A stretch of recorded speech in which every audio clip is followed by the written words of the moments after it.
There is a doctor in Chicago making $380,000 a year. On paper, most people would call her rich before they even finish the sentence. She drives a leased BMW. Her children go to private school. She eats at restaurants most weeknights. Her mortgage is $4,200 a month. Her life looks polished, expensive, and successful in exactly the way modern America teaches people to admire. And yet, if she needed $5,000 tomorrow, she would struggle to come up with it without selling something or going into debt. That is not a cartoon. That is not a morality play.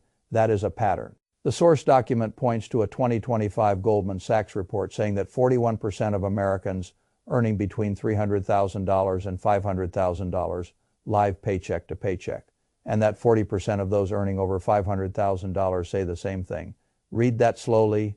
People earning $500,000 a year or something close to it, still feeling as if they have no financial cushion at all. That tells you something important right away. Income and financial security are not the same thing. Most people spend their whole lives believing they are. They think the problem is always the next threshold. Make six figures and the pressure disappears. Get to $200,000 and life becomes easy. Push through to $500,000 and money stops being a concern. That is a pleasant theory. Reality is not so kind. What the source calls the high-income poverty trap is one of the most misunderstood patterns in modern personal finance. People earn more, spend more, save the same percentage of almost nothing, and then wake up at 55 wondering how a career full of large paychecks somehow produced so little actual freedom. The trap does not care what you make. It only cares what you keep.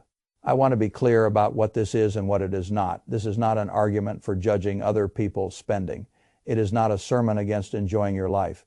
It is not an attempt to pretend that high earners have no real financial pressures, especially in expensive cities with punishing taxes and inflated housing costs. It is simply a careful look at a pattern that quietly ruins the promise people assume high income should deliver. The numbers in the source make the point in an almost absurd way. It cites research suggesting that Americans earning $100,000 a year are more likely, in some studies, to report living paycheck to paycheck than those earning $50,000. It cites a PIM study saying 48% of those earning $100,000 or more feel they are living paycheck to paycheck. It cites figures showing that among those earning over $200,000, 36% report the same feeling. Bank of America, using a stricter definition based on spending more than 95% of income on necessities, found about 20% of households earning over $150,000 qualified. These are not people who failed arithmetic in school. These are often highly educated professionals. They understand interest rates. They understand what a 401k is. They know what they are supposed to do. That is why this trap is so dangerous. It is not built on ignorance. It is built on behavior. When income rises, spending tends to rise with it, not all at once. That would be too obvious. It happens softly enough that the person living through it mistakes it for progress. The $15 lunch becomes a $25 lunch. The Honda becomes a BMW. The apartment that was perfectly fine becomes a larger house with a room nobody actually needs. The annual vacation becomes the upgraded annual vacation. The old school was good enough until everybody else in your circle started talking about private school. Every decision makes sense in isolation. That is why almost nobody sees the trap when they are entering it. No one upgrade ruins you. But a chain of upgrades can commit your entire income before you ever decide consciously what your life is supposed to cost. And once a luxury becomes routine, removing it no longer feels like returning to normal. It feels like failure.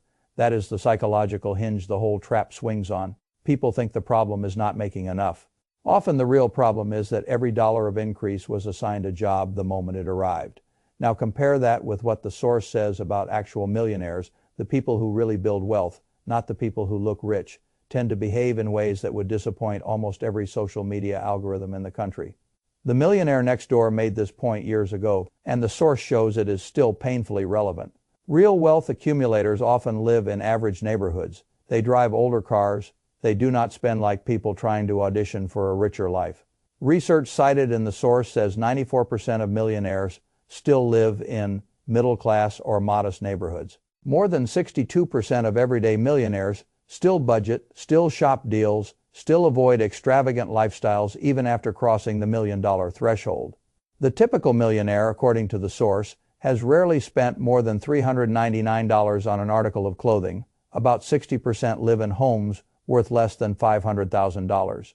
Warren Buffett still lives in the same house he bought in 1958 for $31,500. That last point matters, not because everybody should live exactly as I live, but because it exposes a truth most people desperately want to avoid. The people who actually accumulate wealth often look less wealthy than the people who are spending themselves into fragility.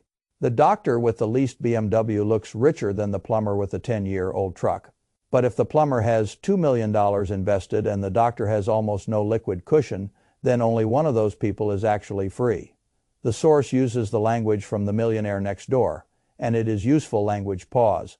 Prodigious accumulators of wealth and UAWs under accumulators of wealth. That distinction has almost nothing to do with income by itself. A janitor earning $50,000 can, in principle, behave more like a paw than a doctor earning $700,000. If the janitor keeps a meaningful share of income, invests consistently, and refuses to let lifestyle eat the future. The source cites the old formula. Take your age, multiply it by your pre-tax annual household income, and divide by 10. That gives you a rough idea of what your net worth should be. So if you are 50 years old and earning $250,000, that formula says you should have roughly $1.25 million. Most high earners miss that line by a distressing amount because they optimize for appearance instead of accumulation. That is the heart of the trap. The next part gets even more revealing. The source cites Schwab's 2025 survey saying Americans believe you need $2.3 million to be considered wealthy and about $839,000 just to feel financially comfortable. Meanwhile, the median household net worth in America is roughly $193,000. Think about the emotional implications of that gap. People are not measuring themselves against any fixed standard. They are chasing moving goalposts. Someone gets to $500,000 and discovers that comfortable now means more. Someone reaches $1 million and hears that wealthy now means $2.3 million. The definition of enough keeps retreating, which means no amount ever feels sufficient for long. That is the hedonic treadmill in its cleanest financial form. The achievement arrives, but the feeling of arrival does not. So the person keeps spending at a level designed to maintain the identity of success, even while actual wealth remains thin. Now bring debt into the picture. The source says high income households earning over $100,000 had average credit card balances of $12,760 in 2025. It says the top 20% of earners hold 35% of total U.S. credit card debt despite being a smaller share of the population. That sounds paradoxical until you understand the difference between survival debt and maintenance debt. Lower income households often borrow because cash runs out before necessities are covered. Higher income households often borrow because the lifestyle must be maintained, even when the cash flow is already overcommitted. Both groups end up owing money. The reasons differ, but the end state is the same. Someone else has a claim on your future income. The source points out that total U.S. credit card debt reached $1.277 trillion in late 2025, the highest level since the Fed began tracking it. It says 36% of credit card holders earning $100,000 or more still carry balances month to month. That is lower than some other groups. Yes, but it is far higher than people imagine when they fantasize about what six-figure or multi-six. Figure life is supposed to feel like debt becomes chronic because the structure stays unchanged. That is especially true once fixed costs harden. This is one of the most important parts of the whole discussion. A family earning $80,000 may spend $2,000 a month on housing. A family earning $300,000 may spend $8,000. Both households feel stretched. Both feel the lack of flexibility. The high-income household just has more expensive handcuffs. That is why I always tell people not to confuse scale with freedom. Larger numbers do not automatically mean a wider margin. Sometimes they just mean larger obligations. Private school tuition behaves like a fixed cost once the child is there. Vacation homes behave like a fixed cost once you own one. Country club memberships, luxury car leases, elite child care, club sports, upgraded neighborhoods, all of them become very difficult to unwind psychologically once adopted. The source puts it well. Selling the vacation home feels like failure. Pulling the child out of private school feels impossible. Downgrading the car feels like an announcement to the world. That is how the trap tightens. The spending becomes sticky, and because it becomes sticky, the high earner starts responding to pressure in revealing ways. The source says many six-figure earners are delaying vacations, home renovations, car purchases, and even home buying. That tells you they know they are constrained. What they have not done is confront the deeper structure creating the constraint. The savings rate tells the story in its ugliest form. The source says the U.S. personal savings rate stood at 3.6% in December 2025. That means people were saving about $3.6 for every $100 in disposable income. That is not wealth. Building behavior that is barely an emergency buffer. During the pandemic peak, the savings rate was much higher because people received stimulus, spent less, and accidentally experienced what it felt like to save aggressively. Once the economy reopened and the old consumption reflex returned, much of that disappeared. Here is the crucial part. This weak savings behavior exists across income levels. The higher earner may save more dollars in absolute terms, but often saves no more seriously relative to income. The source gives a clean example. A person making $75,000 and saving 4% puts away $3,000 a year. A person making $300,000 and saving 4% puts away $12,000. Yes, the second person saves 4 times more in raw dollars, but relative to their earning power and relative to the standard of life they have committed themselves to, they remain fragile actual wealth accumulators, behave differently. The source says millionaires typically invest at least 15% of annual income before paying for necessities. That line matters. Before, not after. They do not save what happens to be left over. They decide what gets removed. First, savings is not aspirational. It is structural. That one difference compounds into an entirely different life. The source says the gap between saving 4% and saving 15% over decades is enormous. And of course it is. Compounding does not care whether you meant well. It only cares what actually got invested. Social comparison makes all of this worse. This part of the trap used to be local. You compared yourself to the neighbors. Now you compare yourself to everybody whose highlight reel lands in your feed. The source explicitly says Goldman Sachs cited keeping up with the Joneses as a driver of paycheck to paycheck living among high earners. That makes perfect sense to me. People earning top 5% incomes still feel financially inadequate because they are now mentally benchmarking themselves against the top 1% or against curated online lives that may themselves be financed with leverage and denial. So the pressure is not only economic, it is cultural. You are not just paying to live. You are paying to maintain a position in an invisible status contest. And status contests are bottomless. The source's discretionary spending examples are useful because they show how the money leaks. Food delivery up, streaming up, ride share up, convenience categories expanding quietly. The numbers do not look like ruin individually. That is why people ignore them. But $179 a month on food delivery is $2,148 a year. Add subscriptions, ride shares, premium apps, boxes, memberships, and the quiet frictionless spending categories become real money. The high-income version of the same problem simply uses bigger numbers.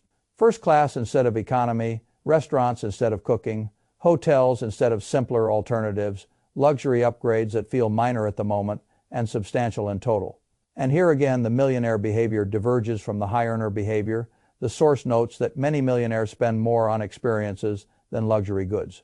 But selectively, that word is everything, selectively. They do not spend everywhere. They spend where they care and cut hard everywhere else. That is not deprivation. That is authorship. They are writing the script. Most high earners trapped in lifestyle inflation are not writing anything.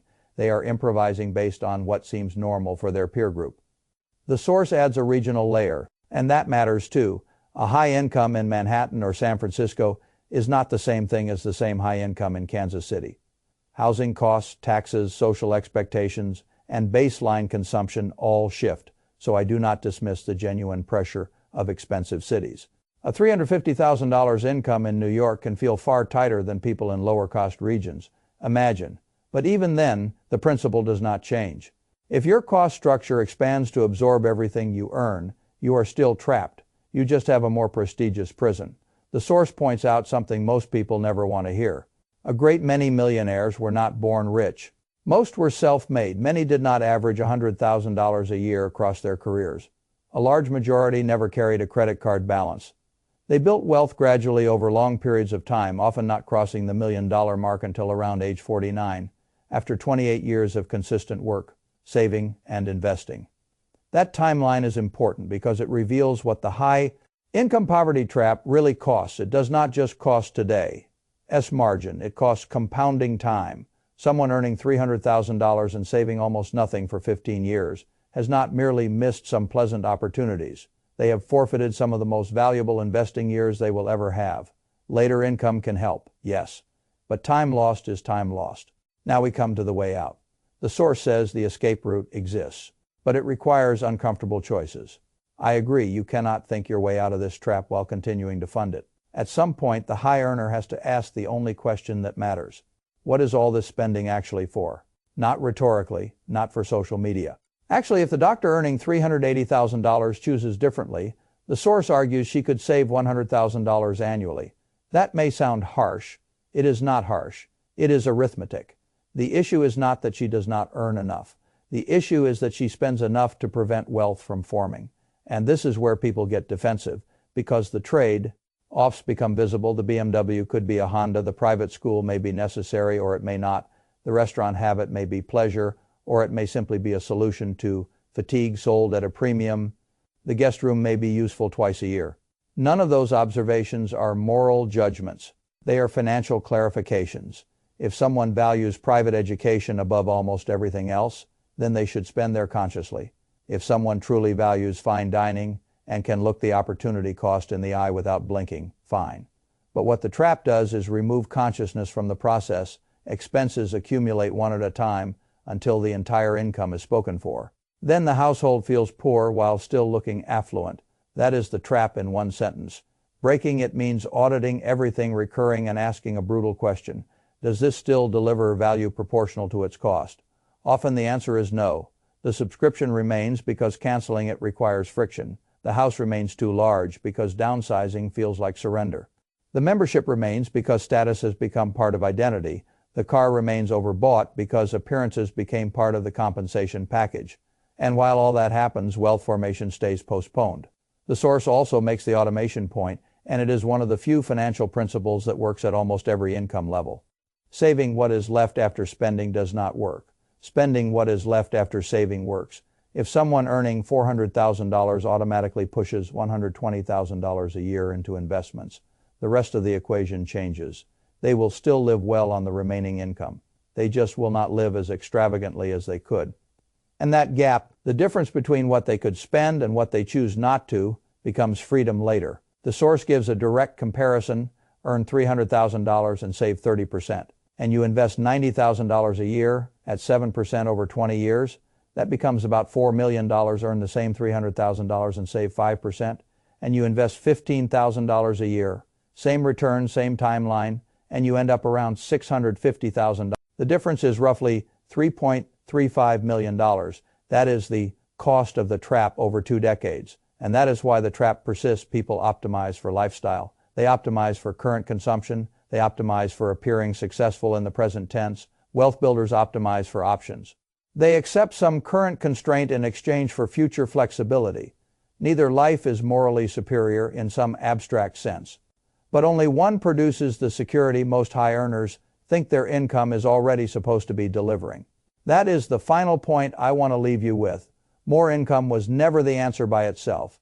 That is the lie beneath the whole structure. Income expands possibility, yes. But if spending expands just as fast, then possibility disappears again. The trap is real because human beings are adaptable. They get used to upgrades instantly and then defend them emotionally as necessities. The way out is also simple, though not easy. Decide what matters. Cut what does not. Automate what must be kept.